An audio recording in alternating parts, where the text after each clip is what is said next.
Hi, Rachel. Hey, Michelle, how are you? Good. How are you? Good, thanks. So thank you. Good. So thank you so much for chatting with me today. We are, our goal here is to introduce you to the residents in mainly assisted living and independent living that have never met you before in Garden View. We have announced to the residents that you will be starting to provide primary care services here on campus on a limited basis initially through a new partnership with Medical Associates of the Hudson Valley. Mm-hmm. Normally, we would want to do an introduction to you in person, but with COVID, everything is Zoom. Right. So first and foremost, why don't you introduce yourself to us? I know that a lot have asked how we correctly pronounce your last name. So I figured by you doing it, you could do that and take us through it. But why don't you introduce yourself to us and tell us a little bit about your personal life, your professional life, whatever you feel comfortable with, but something that can give the residents a little bit of flavor about, you. Sure. So my name's Rachel Moscicki. I know there's a lot of consonants there. Let's see, well, obviously I'm a nurse practitioner. I've been working on skilled nursing since 2016. In addition to that, I've done inpatient cardiology and general kind of consulting geriatrics, which obviously is the care of older adults. Outside of work, I live in Gardner with my husband. We have a hound dog who's got 3 legs, and we have a 15-month-old son named Alex who's asleep right now. So fingers crossed he stays that way. We love to hike. We love to be outdoors. I love classical music, and unfortunately, all the concert series have been canceled for this year, but we've been trying to enjoy some of the recordings that have been put out there.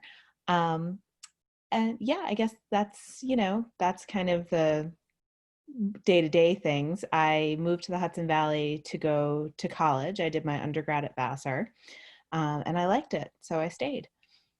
Well, that's great.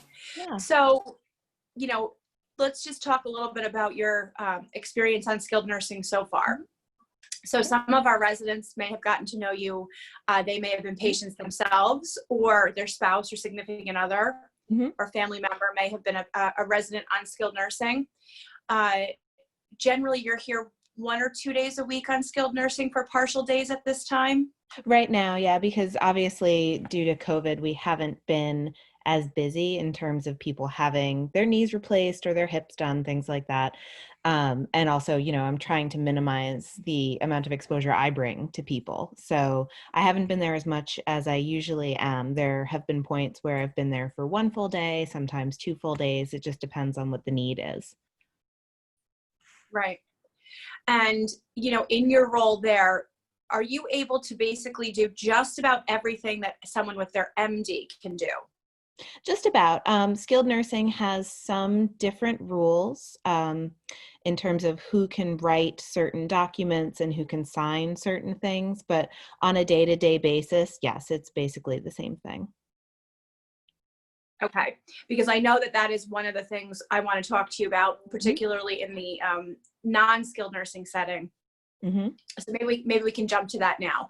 Yeah. So we are thinking about or have made plans to actually have you physically located on site here, tentatively, I think beginning 1 day per week on Mondays is what we're looking at initially, using physical examination space in the administrative area of the health center. So you will not be performing, primary care services on skilled nursing for the non-skilled nursing residents. You'll be providing that in an exam room that also gets shared by Dr. DiNapoli currently. And it would be appointment-based, obviously. Some residents may be familiar with the way that Dr. DiNapoli currently provides services to some of his private practice residents. He plans to continue to do so. He has actually indicated that he would be interested in possibly picking up some additional patients as well. So I'm really optimistic that we could potentially expand this program. So let's say we start and a resident is interested in seeing you as their primary care practitioner. most of our residents probably have not had a nurse practitioner as their primary practitioner in the past. How would their experience be similar with you versus an MD, and how would it be different?